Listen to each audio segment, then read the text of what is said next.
ጭንቅላቱ በመፍሰሱ ምክንያት ላልተወሰነ ጊዜ ማስታወስ ችሎታውን አጥቷል። አንዳንድ ነገሮች ውጪ ብዙ ነገሮች ላያስታውስ ይችላል። ምናልባት እስከዛሬ በህይወቱ የተፈጠሩትን ሁሉንም ነገር ላያስታውስ ይችላል። ዶክተር፣ እሺ ቢያንስ የሆነ መፍትሄ ወይ የሆነ ህክምና የለም? በህክምና ሳይሆን በጊዜ ሂደት ሊያስታውስ ይችላል። ተመሳሳይ ቦታዎች እና ብዙ ጊዜውን ድሮ ከሚያውቃቸው ሰዎች ጋር ቢያሳልፍ ቀስ በቀስ እንዲያስታውስ ሊረዳው ይችላል። እሺ ቢያንስ ለማስታወስ ምን ያህል ጊዜ ይፈጅበታል? እሱን እርግጠኛ መሆን አንችልም። ምናልባት 1 ቀን፣ 1 ወር፣ 1 አመት ሜይቢ ከዛ በላይ ሊፈጅ ይችላል። ብቻ አይምሮ ላይ ጫና የሚፈጥር ወይም ያስጨንቀው ነገር መፈጠር የለበትም። ወደ ከፋ ነገር ሊወስደው ይችላል። ወደ ከፋ ነገር ማለት? እስከ መጨረሻው መርሳት፣ አይምሮ መቃወስ፣ ፓራላይዝ፣ እስከ ሞት ሊያደርሰው ይችላል። ምን? ብቻ በቻላችሁት መጠን አብራችሁት ሁኑ። እሺ ዶክተር፣ እናመሰግናለን።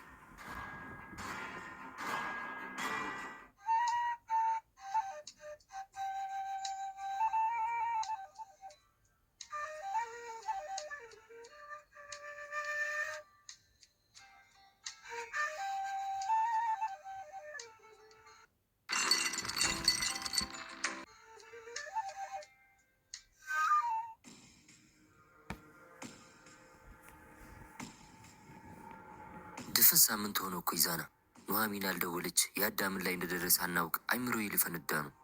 ኑሐ አስደውልላት፣ ስልኳ አይሰራም። እስኪ ከቻልኩ በአካል ላገኛት እሞክራለሁ። በእናትክ እንዴትም ብለህ አግኛትና ቁርጥ የለወቅ። እኔ ላብድ ነው ጌታን። አትጨናነቅ፣ ዛሬውኑ ሂጅ አገኛታለሁ።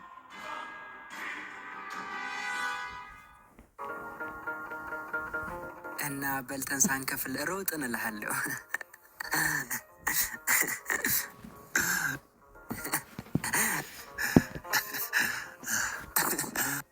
እኔ እናንተ አብሮ አደግነና? አዎ፣ ሊያውም በጣም የምንዋደድ። ትምህርት ቤት ራሱ እኮ ተለያይተን አናውቅም። እና እኔ ለምንድን ነው አንድም ያሳለፍነው ነገር ትዝ የማይለኝ?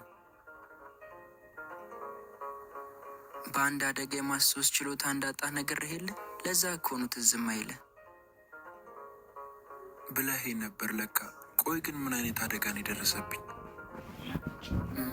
የመኪና አደጋ ነው። እየነዳው ነበር? አይ መንገድ እየተሻገርክ። በቃ አሁን ብዙ ጥያቄ አታብዛብኝ፣ ተኛ። ቆይ ግን እሷስ ማን ናት? እስካሁን እኮ ስለ እሷ አልነገርከኝም። እሷማ ፍቅረኛው ነኝ። ፍቅረኛ ናት? አዎ። በጣም ነው የምታምሩት። አይለያችሁ። አሜን።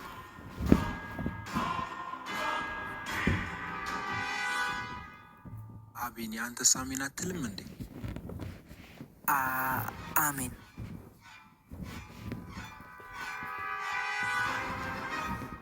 እስቲ አሁን ደግሞ የፍቅር ታሪካችሁን ንገሩኝ። እሱ ረጅም ታሪክ ስለሆነ በሰፊው እነግርሃለሁ። አሁን እረፍት አድርግ። እኛም እንሂድ፣ በኋላ እንመለሳለን። እሺ በቃ። የሚበላ ነገር ኪችን አስቀምጬልሃለሁ። የሚያስፈልግ ነገር ካለ ደውልልኝ። ደግሞ እኔ ሳልመጣ እንዳትወጣሽ ከቤት። እሺ።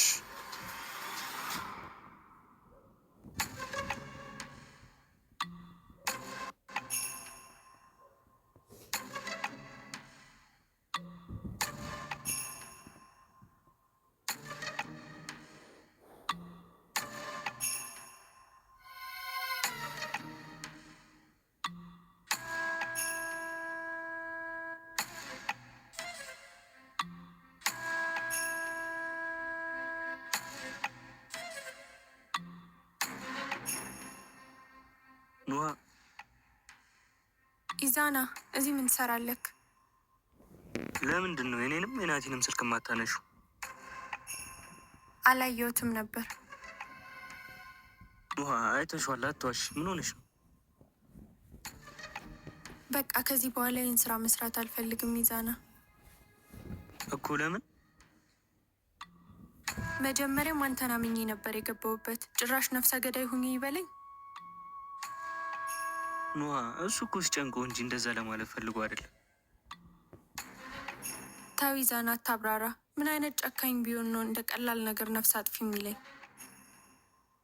ኖሃ አንቺ ናቲን በደንብ ስለማታውቂው ነው። ለእኔ ብዙ ዋጋ የከፈልልኝ አብሮ አደግ ጓደኛዬ ነው። ይሄ የእሱ ማንነት አይደለም።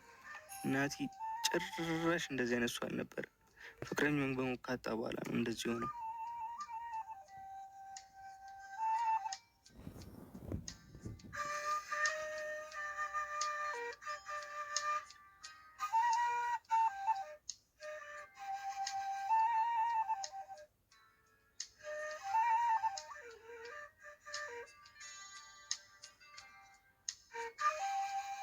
ዜማን ካጣ ጤነኛ አይሆንም፣ ሊሞትም ይችላል። እና ነዋ በቃ ተረጅም። ግን እኮ ይሄ ራስ ወዳድነት ነው። ፍቅር የሚያውቅ ሰው እንዴት የሰው ፍቅር እነጥቃለሁ ይላል? እንዴት ስለ አንድ ራሱ ሲል በብዙ ሰው ነፍስ ይቀልዳል? ኖሃ እሷ እንዳያጣት ከመፍራቱ የተነሳ ነው እንደዚህ የሚያደርገው። እባክሽን ተረጅ። ይሁን እስቲ። እሺ አሁን ያዳም ምን ላይ ደረሰ?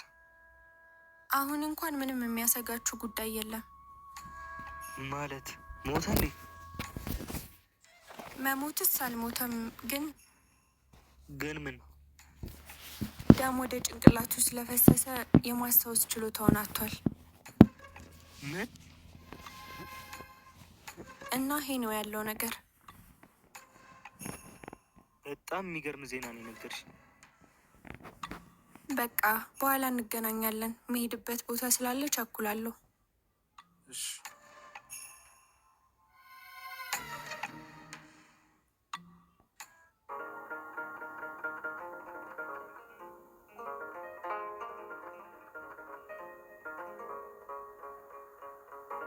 ምን ሆነሽ ነው ፍቅረኛው ነኝ ያልሽው? ሲጠይቅክ ካፌ ላይ የመጣልኝን አልኩት። እና ሌላ ነገር ማለት አትችይም እንዴ? ሌላ ነገር አልመጣልኝማ። እህቱ ነኝ ወይ ጓደኛው ነኝ ማለት አትችይም ነበር? ያው እኮ ነው። ፍቅረኛው ነኝ ብል ምን ችግር አለው? እድል አንቺ አልገባሽም። አሁን እኮ ሁሌ እሱ ጋር ስንሆን እንደ ፍቅረኛ አክት ማድረግ ሊኖርብን ነው። እና ምን ችግር አለው? ማስመሰል ብቻ አይደል? እንዴት አድርገን ነው ሁሌ የምናስመስል? ማስመሰል ከደበረክ እናምረራ። ምን? ስቀልድህ ነው፣ አታስብ። በቅርቡ የማስታወስ ችሎታው ስለሚመለስ ብዙ ማስመሰል አይጠበቅብንም። እንዳፍሽ አድርገው እስቲ።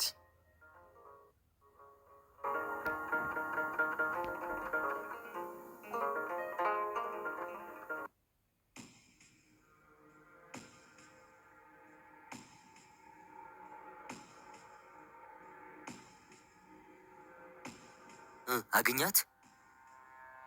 አዎ አግኝቻት ነበር። እና ምን አለችክ? ተወኝ እስኪ። ምንድን ነው ይዛና? አታስጨንቀኝ። ለዜማ ነገሯት እንዴ? ምን መሰለ ይዛና፣ ቶሎ ንገረኝ። ያበደ ነገር ምንድን ነው? ሞትህ ብቻ በለኝ። ከዛም በላይ ምን? በእናትህ ቶሎ ንገረኝ። ነፍሴ ልትወጣ ነው። ደሞ ወደ ጭንቅላቱ ስለፈሰሰ የማስታወስ ችሎታው ሙሉ በሙሉ አጥቷል። ምን ማለት? ምንም አያስታውስም? ምንም መመታቱንም፣ ሊስትሮ ልጅ ዜማ ምንም? ወፍ በእናትህ ነቅፈኝ።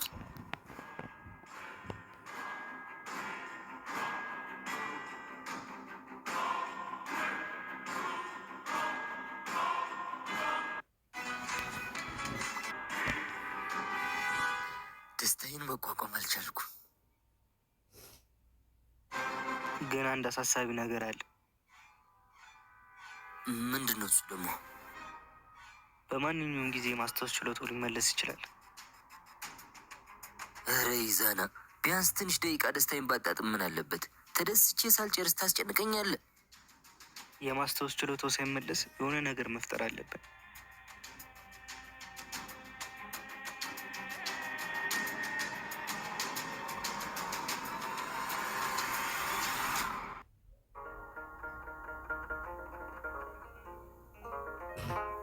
ቆይ እኔማ ዋጋውን ካልሰጡት። ስለማን ነው የምታወራው? ያ ናቲ ተብዬ ነዋ። ናቲ? ምንድን ነው ታውቂዋለሽ እንዴ? አይ ከዚህ በፊትም ስለሱ ስታወራ ሰምቻለሁ። ቆይ አንቺ ስራ አትገቢም እንዴ? አንተን ላግዝ ብዬ የሳምንት ፍቃድ ወስጄ እኮ ነው። አሁን የአዳም ስላመመው ብቻህን አልችልም። ለነገሩ ጥሩ አረግሽ። ብቻዬን አልችለውም ነበር።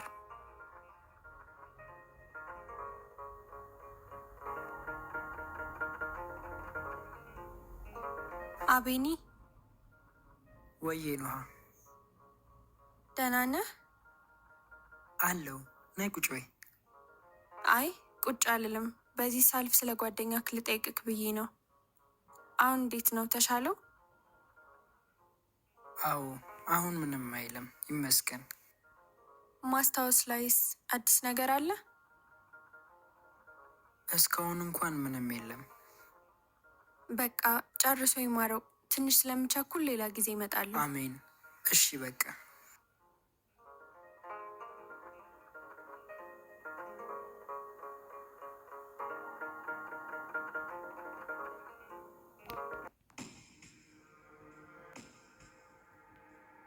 እንዴ ያበደ ሀሳብ መጣልኝ።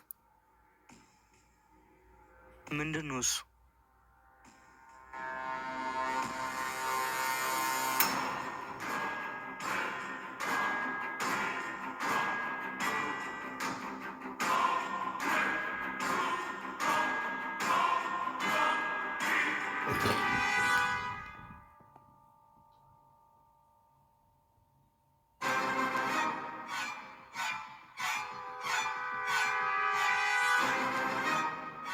እንዴ ናቲ ያማል እንዴ?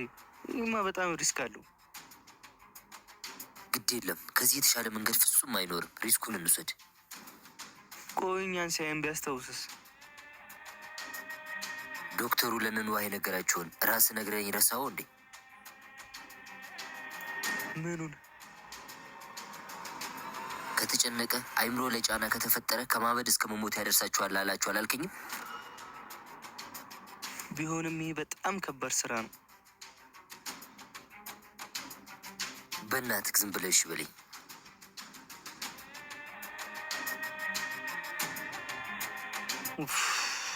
ፒስ በቃ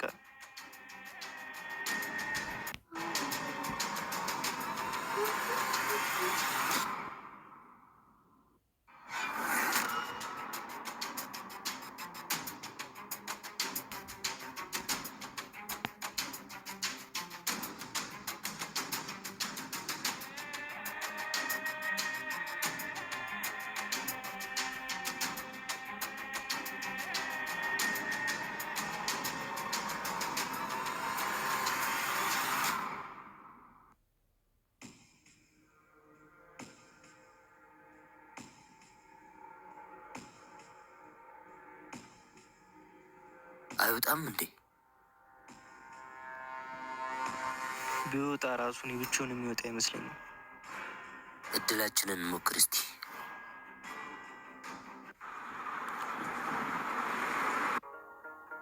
በቃ የአዳጋ ደረስ ብዬ ልመለስ። ዶክተሩ ረጅም ሰዓት ብቻውን መቆየት የለበትም ብሏል።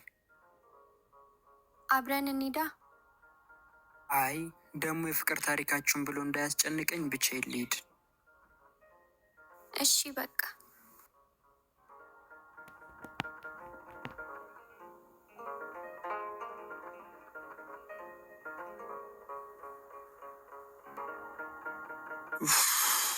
አረ ጨነቀኝ።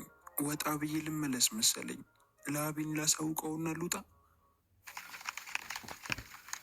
ደግሞ ከነገርኩት እኔ ሳልመጣ አትውጣ ይለኛል። አይ ሳልነግረው ከዚህ ሰፈር ሳልቅ ወጣ ብዬ ልመለስ።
መጣ።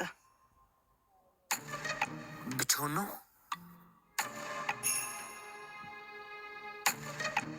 አዎ፣ አጠገቡ ማንም አይታየኝም። የስ በልንሂድ እንደተባባል ነው። ግን እርግጠኛ ነህ ናታ? ኢዛና በቃሽ።